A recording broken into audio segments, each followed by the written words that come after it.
Solo boy solo boy cinema అంటే ఇప్పుడు వచ్చి ఎన్నో యూత్ఫుల్ సినిమాలు వచ్చింది సార్. సోలో బాయ్ అంటే చాలా ఎక్సలెంట్.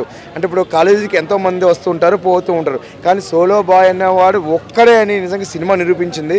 మీరు ఇంకో చెప్తాను, సింగిల్గా రావద్దు, మీ లవర్ని తీసుకురండి, ఖచ్చితంగా తీసుకురండి. ఎందుకంటే మీ పెద్దోళ్ళు కూడా అంటే ఎలా మారాలి వాళ్ళు అనేది ఈ సినిమాలు చూపించారు. సినిమా చాలా బాగుంది. సాంగ్స్ గౌతమ్ కృష్ణ మనం బిగ్ బాస్ లో చూసాం కదా, అదే కంటెస్టెంట్ గా బాగున్నాడా, హీరోగా బాగున్నాడా? అదే కండిషన్లో ఉంటే అక్కడ కొంచెం పొద్దున్న వేసే మొహాలు, నీరస మొహాలు ఉంటాయి, కానీ ఇక్కడ హీరో అంటే మరి దారి వేరు కదండి. హీరో అంటే మరి చాలా ఎనర్జీ కావాలి, ఎనర్జీ అనేది ఈయనలో ఉంది. అందుకు పెద్ద పెద్ద డైలాగులు కూడా సింగిల్ టేక్లో చెప్పగల హీరో.